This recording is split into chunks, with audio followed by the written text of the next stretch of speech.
Hey guys, welcome to our SoulFam Podcast, where I interview space holders from all over the world. I'm your host. My name is Karolina, and I am the connection catalyst. I help spiritual entrepreneurs experience deeper connection with themselves, with others, and with the whole universe. Today on the show, we have Silvana Isaza, the slow living mentor. Welcome to the show, Silvana. How are you doing? Thank you, Carolina. I'm so good. So happy to be here. Thank you for the invitation. Oh, I am so happy that you're here as well because we're going to talk about so many amazing things. I already know that. So it's just really, really exciting for me to have you on. And among others, it's going to be feminine receptivity and probably something about plant medicine. It's been a topic really alive for me recently as well. I'm even running a few ceremonies this week. So yeah, it's just really exciting to talk about it all. But I would love to start from the beginning, meaning from your journey and a little bit of backstory. And I'm super curious, especially about the spiritual awakening aspect of it. And also, how did you pick to be specifically a slow living mentor? Because I just think that this is just, you nailed it. Like, everyone needs to slow the fuck down. So slow living mentor is just perfect. So I would be curious to know how your journey has led you, like from your spiritual awakening to the mentor that you are right now. Yeah. So I feel like I grew up in Colombia, and there's a lot of, trauma that happened in the culture because of all of the political situation back then. So that created like way of relating in families that, for me, a very sensitive child, was too much. So everything felt so intensely, and not having the resources, not having the guidance to really learn how to process all of that, you just repress it throughout all your childhood, throughout all your teenage years. And I got to a point in my early 20s where I just couldn't keep on living with all of that repression. And I didn't want to live. And that took me to a really dark space. I went in a downward spiral. I was living in Miami. I was just in this very self-destructive energy. And I got a very traumatic situation happened there. And whenever I got home from that experience, right, at this point, I was like an atheist, because I was like, there's no way that there's a God, a benevolent God. And if it does exist, he's an asshole, just like this hardened energy. And after I got back home from this super traumatic experience, I just broke down and I started praying to God, to the God that supposedly didn't exist. And that was like I call it like my first kiss with the divine, because it was very gentle, very soft, but it opened me. And that opening started my journey. And in that opening, I started kind of like changing my life and going through all these different situations. And then I got to a point where, I was like, all right, something has to change, and then I found plant medicine. And for me, that was what made the whole difference. Like, I went from wanting to die to being so grateful to wake up and be alive and have a human body, gratitude for being a woman, gratitude for having the pleasure and the opportunity of like embodying Silvana this lifetime. So that has been it was just like I found my spirituality trying to heal from my pain. And having gone to that journey in the last decade, and getting to this place right now where I'm like, wow, like, what comes after trauma healing? What happens when you no longer feel broken and you feel whole? And in that wholeness, you're like, okay, I'm here. There's nothing really to do. Like, who am I? Right? That's when the fun begins. And I think that's the phase in which I'm in my life right now, where I'm really um enjoying getting to know deeper layers of myself and learning to open up to more of my feminine nature, which is something that was I was really disconnected from it for many years. Wow, that's a beautiful story. I love how you said that it was your first kiss with the divine. I think it's so cute. It's such a beautiful metaphor. Awesome. I'm really, yeah, it's just warming up my heart so much. It's Mm. amazing. And so what was the first plant medicine that you have done? The first one was ayahuasca. I went Okay, straight so you to went hardcore straight to a straight in. grandmother. Yes, yes. And when I did it the first time, I was like, what was that? And then I did it a second time. And then I was like, okay, I'm going to work with this. So I started taking it constantly. I was just taking medicine, integrating to the point where after a few years later, I started assisting in plant medicine ceremonies and learning with a shaman, just helping him make sure that everything was okay for him to do his job inside the ceremony. So ayahuasca is it's a huge part of who I am today. It's like she allowed me to really remother myself and just creating, like having the shaman that I work with, having his space there and having the trust that I had in him, that I like his integrity, his heart, his humility, and also his dignity, like having that space to heal with other human beings, that it made me this version of myself.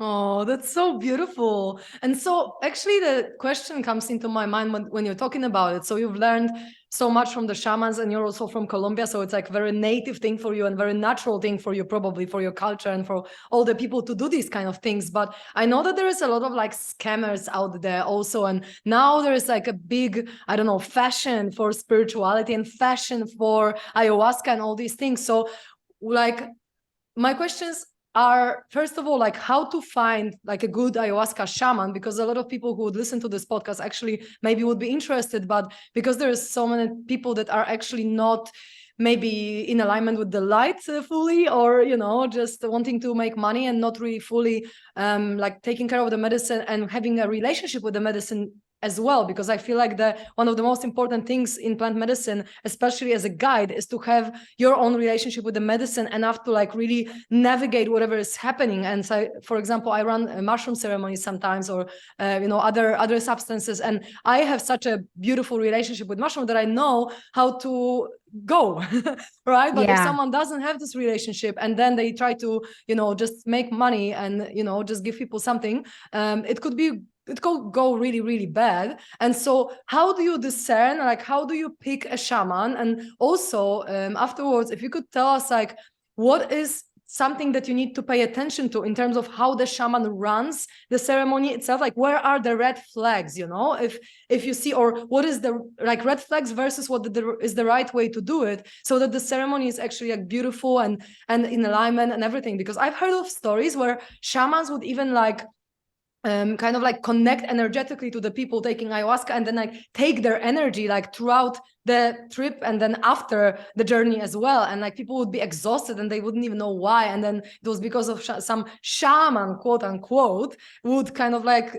take their energy. And it's crazy. And if people don't know, especially people who just start, I think it's really dangerous to go to anyone. So yeah, I'm really curious about your perspective on it. Well, I have a very strong opinion about this.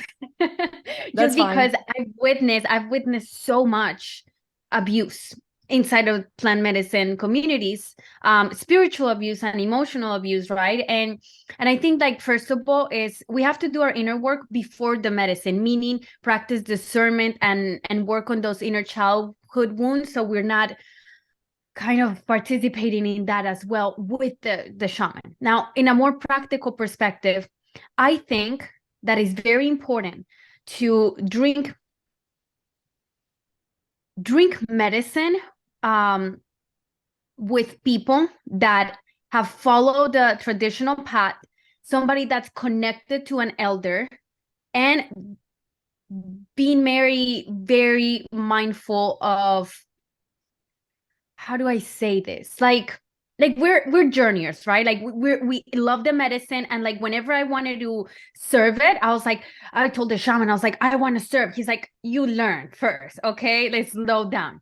In that process, I learned like, okay, maybe this is something that maturity, like physical age, gives you a better capability of holding ceremonial space, especially for medicines like ayahuasca. So I think having somebody who is an elder serving, or at least being present in the ceremony as a space holder while the healing is happening, is very important. Second thing, if you're a young woman and there is a young shaman and he's kind of attractive and you could potentially have sexual chemistry, do not drink medicine with that person. Do not get your own hormonal animalistic nature lead you into ceremonial spaces, because that's not the place and time for that. I've learned that the hard way, so you have to always be very mindful of who is around. Like, be very careful with like the way that the shamans do eye contact with you. Be very careful with just stories, right? Like, I say the best defense, like, there's just so many things I can talk about, but the best way to finding a good ceremonial space is to ask questions, right? Is to prepare questions to understand how are women's safety handled. What happens if I lose control over my body? How many women are assisting? What is the ratio of healers and assistants versus participants? How big is the ceremony? If the ceremony is too big, think of it as like being in an orgy. Plant medicine is so intimate that it's like sex. So who do you want to share that space with?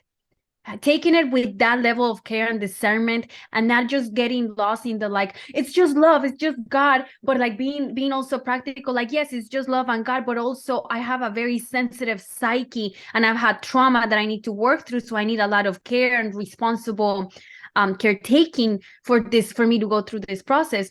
I think those are very useful things. The right shaman, the right center, the right practitioner will answer all of your questions. And something that for us, especially for women, because I advocate and advocate for like women's safety in ceremonial space, is to always ask, like, if I'm out, like, who's there? Who is the woman that I can count on, that I can anchor to for my safety? Am I gonna be taken away from that place? A good practitioner has zero issues answering all of your questions about safety, because you're dropping your mental defenses and you're opening up to whatever energy is available. So if you're with a predatory person, it can be potentially dangerous. You can think that you're in love with a shaman that is 99-year-old man that is just like, yeah, come live in this little hut in the jungle with me. And you're like this, you're like you, Karolina, and you're like, oh my God, yes, like that. It doesn't make sense to the mind, but I've seen that happen multiple times in ceremonial spaces because of lack of ethical practices. So I really recommend, like, if there's anybody listening that's interested in this, to connect with, I think it's called Entheon. Oh God, I forgot the name, but there's an organization that focuses on trauma-informed ceremonial space and safety practices for that. So just doing your research and trusting your heart, your intuition. And if something doesn't feel good, it's not your ego, it's not the fear of the ceremony, like, trust that. Even if there's like 5 shamans around you tell you that's the darkness, that's your ego, just let go and surrender. If you don't feel safe, it's a hell no, and honor that first and foremost. That's yeah, I feel you, because I've also had an experience like this when, I was developed, let's say, by like self-claimed guru in a way. And I've had experiences where this would be like an abuse, just kind of like wrapping everything in spirituality and like, making girls do something that they don't even want to do. But if they don't want to do it, it's your ego, and like, you should let go. Or like, oh, if you don't want it, then maybe you have some kind of like, you're possessed by like evil beings or whatever, just whatever manipulation, right? Like it's classic manipulation. So when we talk about it, just pay attention to these red flags. Like if something like that happens, just let it ding ding in your mind, like, hey, maybe it's not the right person or not the right place. But I'm also like curious about the ratio. Like, what do you think is the right ratio of like shamans versus people? Because, for example, I've heard that here in Costa Rica, in Rhythmia, they would have like a ceremony for 80 people with 16 shamans. And when I'm thinking of it, I'm thinking, I can see how that might work, because the girl who was talking to me about it said that it was never like you needed support and it was not there. So like always the energy and the, let's say, oneness in the room would make it so that you always get support whenever you need it. But still, I personally wouldn't feel good with like 79 other people and only 16 shamans. So like, in your perspective, what is the ratio of like shamans or support people, let's say, because they don't necessarily all have to be shamans, but like at least, people to hold you or to call a shaman in need or whatever. So yeah.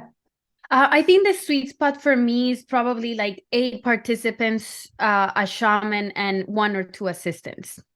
And that's, I prefer the intimate ceremonies. I've been in some of those big, like 80 people ceremonies, and it was a shit show. Like, it was chaos. And I was just like, wow, like I can see the amount of healing that's happening here, but it lost some of the intimacy that happens in the smaller ceremonies. But I also think that's also a matter of preference. When I mean ratio, it's almost like, do I feel overpowered by masculine energy here? Do I feel like there's only masculine healers? Is there like at least a few women that I know are around the room that if I'm feeling unsafe, I can like reach out to them, I can call them in. So it's more of a internal compass of determining what's the appropriate ratio that feels safe to you.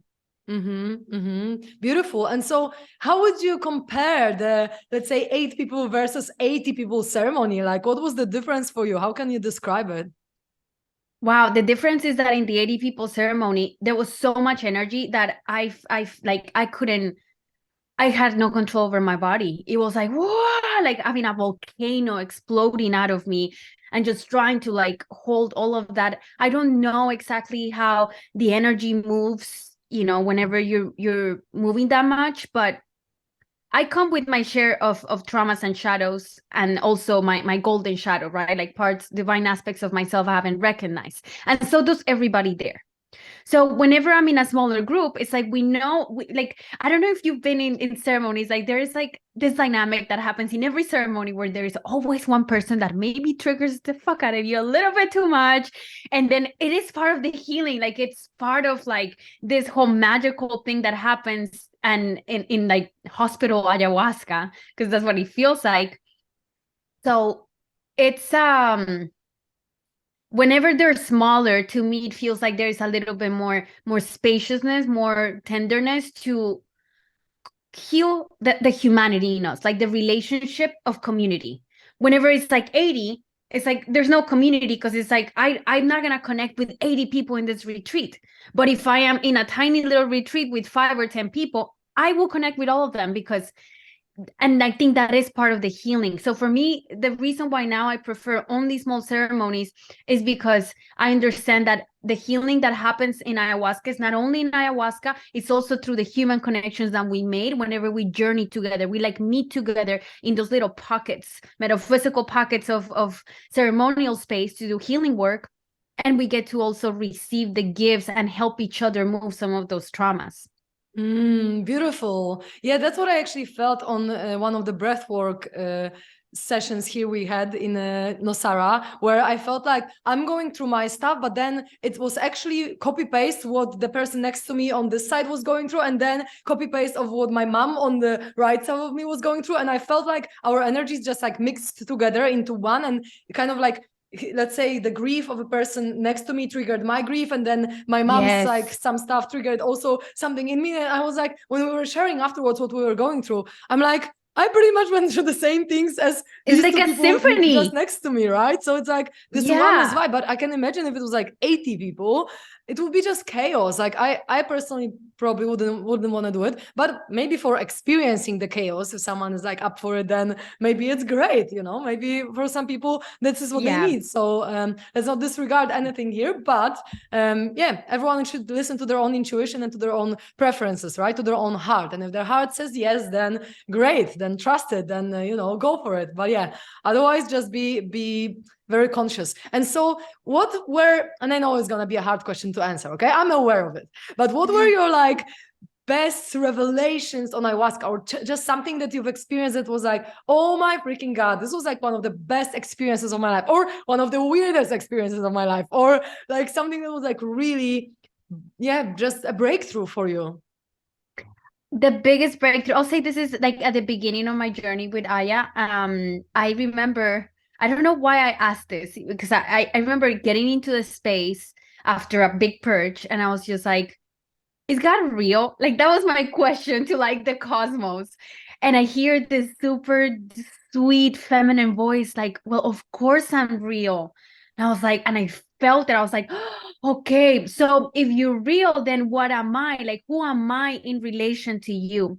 And when I asked that question, the medicine took me through like the creation of the cosmos and consciousness moving from from animal to like flower to a butterfly to a child looking at the butterfly, and then the meeting, and I saw like a paintbrush and an artist about to hit the canvas, and whenever the canvas hit the brush, it was like you enter into oneness again, and it's like starts all over again, another universe. Like every time there was a union, there was another creation of another universe, and I was just like, oh my god, like in that ceremony, the shaman told me that I just kept saying like, oh wow, oh god, because it was so overwhelmingly beautiful, because for me that was my first time experiencing eternity, and that changed everything. Because once you experience, we can cognitively know about eternity, we can talk about it, we can discuss it in concepts, but when you experience it, there's no words. The moment you put a word into it, it limits the experience of infinity. So just the only thing I had to say in that moment was like, oh my God, wow, just the shock of receiving that. That for me was one of the most beautiful and also the most important ceremony, because that was that initial opening I mentioned. It was like, it was the first crack. And after that, I was like ready to receive all of the healing. Yeah. Wow, that sounds so beautiful. Oh my God. I feel like I'm hugged now by this, consciousness of your experience. Like, it's just so beautiful when you talk about it. And did you have also like very challenging ceremonies? Like most of your ceremonies were like beautiful, or also No. you went extreme darkness with it? No, most of my ceremonies have been extreme darkness. However, at the end, I always get a piece of candy, like it's always like, okay, you went through all of this. Let me just shower you with love. I always get showered with love at the end. I always find resolution at the end of my ceremonies, with the exception of one ceremony that it didn't feel complete. And I would say that was my darkest ceremony, which was one where I was in a group of 80 people. And in my opinion, I feel like the shamans did not have the capacity to hold that many people, and they didn't have the capacity also to like hold me, and the container exploded. So the woman in the container started just like, whoa, like huge releases, and I've never felt so out of control in my life, because my body was also in a very animalistic, aggressive energy. I was feeling the energy of the dark goddesses, Persephone, Lilith, Medusa, like Kali, just right there, alive, in full expression. And that was scaring some of the shamans. So they just decided to tie me up and gag me. And in that moment, I was like, they don't understand fucking healing. These shamans, so-called traditional shamans from the jungle, do not understand feminine healing. I can't believe, but what again? They literally like tied me up. They grabbed like 5 men, pinned me down on the ground, tied me up, and then gagged me. Are you kidding? Oh my freaking God. Like, that's the worst you can do for healing something like that ever. That is the worst thing you could do. But you know what? It's so crazy, right? Because it's the worst.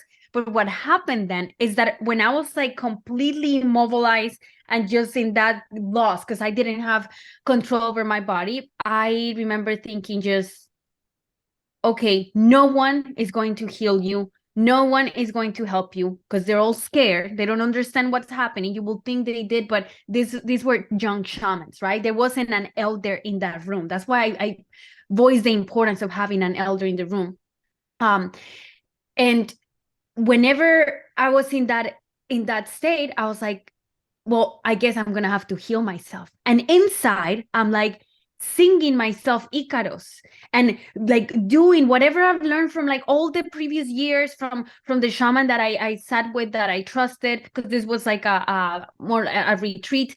I pulled myself out of that. Like I became my own shaman, and that was a very deeply healing, empowering moment for me, because I'm like, wow, I really did that. I didn't think I was capable, yet I did. So this experience was truly transformational for me. However, that doesn't justify the responsibility and the lack of the lack of responsibility from the people running the retreat and the main shaman, the one that gave the order, like, yeah, tie her up and gag her.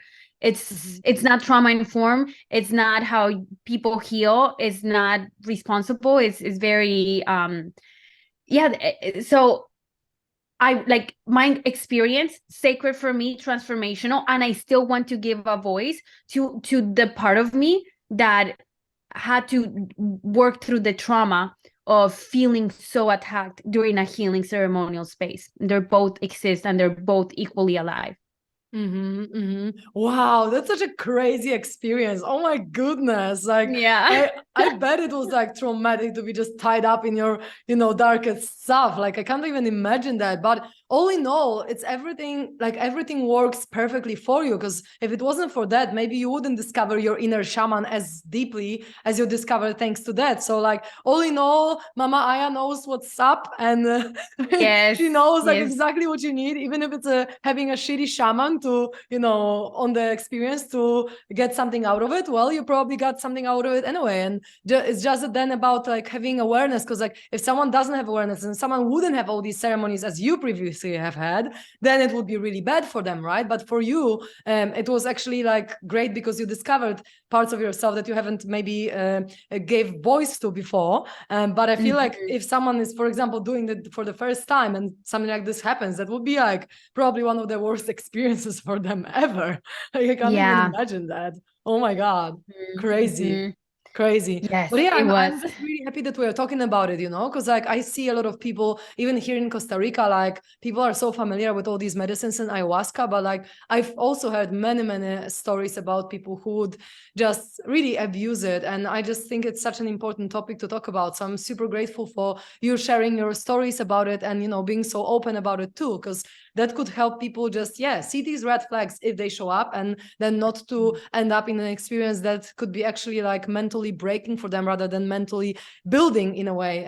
Because these medicines can be like, I know a person who just went a little bit too far, and he's in psychiatric hospital now because he didn't have proper guidance. He didn't have proper like care and container, and like, it's really dangerous to do it, especially on your own. So having people like the elders or people who have at least done the medicine so many times that they really know what they are doing and they are really connected to it, and they are just called by ayahuasca herself to work with it, right? Because like you need to also hear the calling inside to work with the medicine. Like I believe that there are some people like this, but thank you so much for sharing all that, because it's really, really valuable for everyone. And so let's get into this topic of feminine receptivity, because that's what I'm really curious about. And I'm also exploring it within myself, especially in the context of business, because I feel like a lot of people that are into business, like for example, one of my let's call him business mentors, I've been recently like diving deep into Alex Hormozy. He has really, really good content. I'm not sure if you're familiar with him,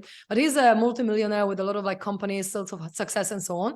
And I love his message, and I love like, all these people out there, they are usually achiever personality type that are successful. But I'm more like I'm actually like a loyalist, wing enthusiast, Enneagram type, which means like I just want to enjoy my life. I just want to be like chill. I just want to live pura vida. I just want to like most of my life, I just want to be on the beach and meditate and like, of course, create some content, of course, provide some value, of course, run some events and, be coaching and whatever I'm doing there, teaching people how to heal and so on.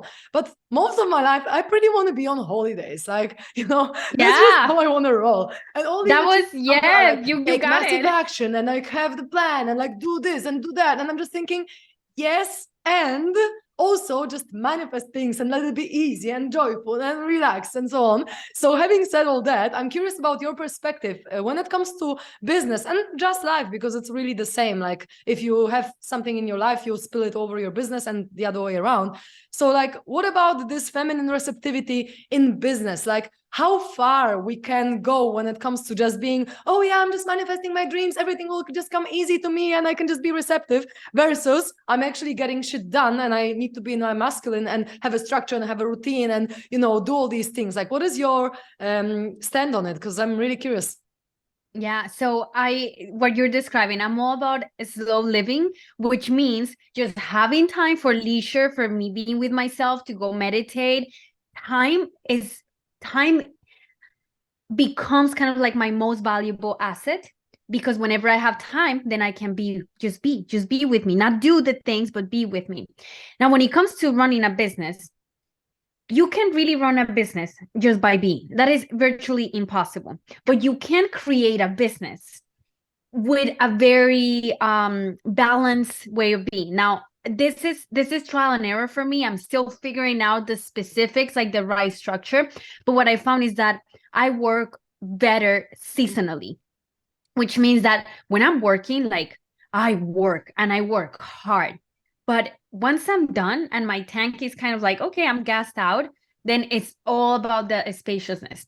For that, you really need to, learn how to manage your finances. You really need to like manage your mind, because then let's say you have a 20K month. It's like, oh, 20K, let's go here, let's get the nice place. But if I look at it from like, I do seasonal work, that means it's like, okay, these 20K are going to cover me, like hold me until this time, whenever my next season of production comes into play. So creating your own budget, creating your own like way of utilizing your resources, not what the finance gurus online say, not what the most successful businessmen say. Because if you want to create a super successful empire in that way, you can't. Just follow their path, which is work hard, don't stop, go go go, say yes. That's not me at all. Like I want to receive. So the energy of receiving in business is also the energy of resourcefulness, because there are times when like I haven't had money to invest on the business and I need the help, because that thing that I need that needs to be done for the business, I don't want to do it. There's no part of me that's excited about it. So I'm like, somebody else needs to do it, but I don't have the funds to do it. I use trade, like I negotiate with people, like I figure ways of saying like, what do you need help with? I need help with this. I can help with these things. How can we work together and collaborate?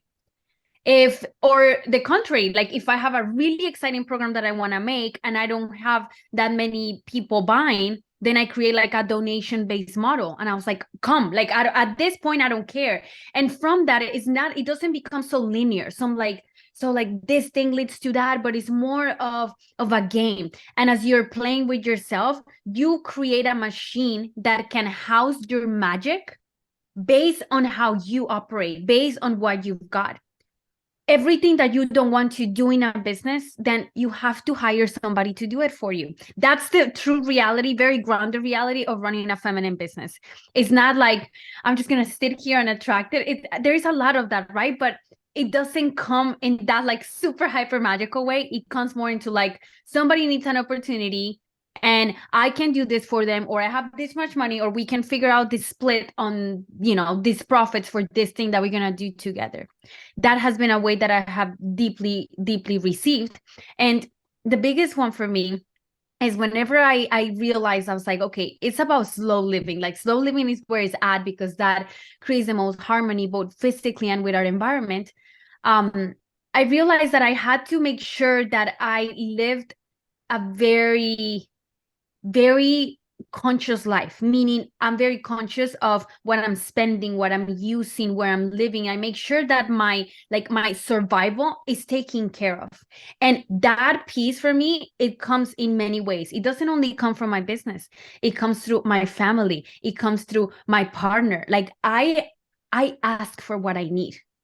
So whenever I was in transition, I told my parents, can you guys support me? And what I mean support me, I mean, let me live there, eat there, provide me a car and money for gas. Like that's what I mean by support. And they're like, yes. And then whenever, my business was good, I was like, okay, I got it now. I'm good. And then there are moments where that survival thing came in. And then I asked my partner and he's like, everything you want. Yes. Like everything I want is always available for me. But it's learning to, it's the art of, first of all, learning to be open, learning to receive, because receiving is not easy. Receiving feels like it's like here in the chest. It feels like you're being cracked open. So it's not a pleasant feeling at first when you're not used to receiving. If you're an overgiver, or if you're like super masculine, because that's what society conditions you to be, to open up feels a little painful. And once we get to that place, then we make art with what we're feeling. We learn to ask for what we need. Like I have clients, I'm not kidding. I have clients where whenever in my mastermind, like there's something that I need for my business, I send an email. I was like, all right, ladies, like I need this much money. Who can help me? Here's the donation link. it creates such a deep bond between me and my clients, because there's this like transparency, openness of like this is where it's at. And at the end of the day, we all want to make sure that we are taken care of, that our necessities are covered, and that we have enough to pursue our joy, to pursue the things that let us play and be children again, and let us adorn ourselves. And we want to also have resources for art and beauty, and these things are as equally important as these other, like safety. There's no hierarchy whenever you look at life from this perspective. It all becomes an orchestra of different energies moving through. So I think delegation is the most practical advice for a feminine business. So you can hold the energy of your business, but there is other people doing the thing. You still need masculine energy to build a profitable business that is going to last the test of time, and creating ways of finding evergreen ways of making money, something that is making you money, bringing in that, so there is spaciousness to create more time for you. That's so beautiful. Thank you so much for sharing all that. And yeah, I can relate to it a lot, because if I feel resistance to doing something, like sometimes I can just get over it and just like feel the feeling and do it anyway. But sometimes it just feels so misaligned, like that I just can't handle it. Like I wanted to learn Facebook ads, but then I went through like 2 classes in the course, and I'm like, no. Oh my God, me too. It's like, I did that same thing. I went through like a course of Facebook ads, and at first lesson I was like, no, fuck this. I just cannot.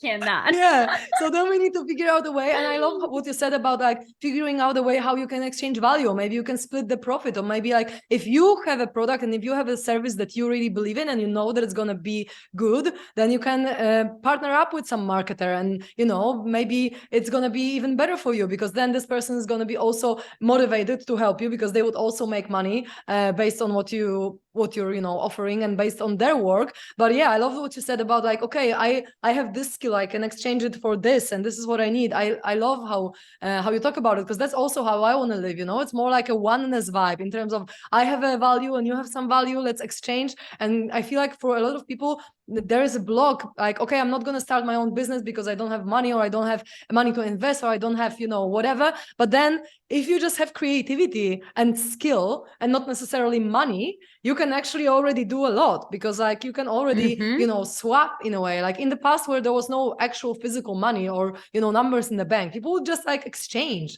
and money is the energy of exchange. So if we can really like come up with the ways how we can exchange it, and also be open and receptive, as you said, to the energy of money, just to the exchange that it can happen, then we can be way more fulfilled. And I just love it how you said it about delegation, because I feel like I want to hold and I want to have a little bit of masculine energy in my business, but honestly most of the time I just want to freaking relax, and I just want to take action that are aligned. Like if I feel like recording like a reel or whatever, I'm gonna do it, and then I'm gonna record 5 in a row. But the next day, if I'm on my period, I don't feel like recording at all, I'm just gonna be like laying down and being on my period, right? So I feel like this just alignment with your own self, and knowing yourself on a deep level, knowing what you actually want to do and what you don't want to do, and where you can ask for support, is just so important. So as you said, self-awareness is like the key in here as well, right? What you need to be aware of, what you need to be aware of how you want to actually live your life, because then your business needs to be in alignment with your lifestyle. Like you need to wake up at the time that you want to wake up, not when the business tells you to wake up. Like you have your own business so that you have freedom, so that you can actually schedule when you're waking up, and whether you do yoga, or whether you like make a smoothie first, or whether you just go and journal on the beach first, because that helps you, or whatever, right? So it's always an individual way of doing things. But yeah, I love what you shared about like asking for support and everything. And one thing that I also wanted to mention, I'm curious about if it was your experience too. Like even today, I heard something. I don't remember what exactly the quote was, but I'm going to paraphrase it. Something like that. Pretty much, you need to kind of like be okay with failure if you want to succeed. Like that failure is like just a step towards success, right? Like you will fail in your business. And even like Alex Hormozi says something about marketing being just another word for like fancy word for testing, like for a test, right? So you're like always testing, always checking. And so do you also feel like it's a journey, and it's always going to be elements where you fail in some way at least, but then you like stand up even stronger, and then you like move forward? Was it also your experience on your journey? Yeah, and I had to really work with the word failure, because the word failure is so charged with like defeat that it can be very demoralizing. So whenever I'll have like a failed launch, it's like, oh my, you make it mean so much. But then I was like, okay, I had a launch that didn't have the magnetic power it needed to attract the right clients, right? So it's just, I realized that product doesn't fit with my audience. What's the next one? So that I love what you said. It's like, it is an experiment. Like, it's experimenting with different things. And then the thing about it is that when we start, I don't know if this was the case for you, at least for me, when I started my business, I like channeled one offer and I was so attached to it because it was the first one and it's like your baby. And whenever it doesn't work, like you feel like you need to go back to, a 9 to 5 job. And the moment you open up that first offer, right? And it fails, unquote, and then you let it go, the letting go, it's like it pulls even more creativity to flow through, and then the next one comes, and then you do that one, better but not quite, and you keep going until you find one that you're like, I will do this for free. I will sit here and do this thing for free, and then people are giving you their feedback saying like, I love being here, I like this gave me this transformation. You're like, bingo, that's my offer. That takes time, that takes years. Same thing with the way you do marketing. How does your company do marketing? That doesn't work, until you figure out the way it works. And then this set of procedures, that's what a business is. It's just a set of procedures that support your talents so that you can receive wealth and abundance through them, while simultaneously feeling like you're being of service to the planet and to the people you serve. Oh, wow. Perfect. I'm going to leave this episode with that thought, because I feel like it needs to sink into the people, because it was so beautiful what you said and how you put it. Thank you so much for sharing that. It's like, oh, but one last little question to you. What is the best way to see your content and to find you if someone that is listening really resonates with you and they want more? Best way to find me is on Instagram and my website. It's Silvana.Isaza, and my website is silvanaisaza.com. On my Instagram, you can find on the link a free guide to help you move from healing to thriving and just create more of the spaciousness needed for As Love Life. And that's completely free, available there. Oh, beautiful. Thank you so, so much, beautiful sister, for sharing yourself with our audience. It's been a pleasure. I feel like I could even talk to you way longer than we have scheduled, but I know you have to go soon. So I'm sending you massive love and gratitude here from Costa Rica, from the jungles, straight to Arizona where you are. And yeah, I'm so grateful for you. Thank you so, so much. Oh, thank you so much. This was a lovely conversation. I appreciate you so much, sister.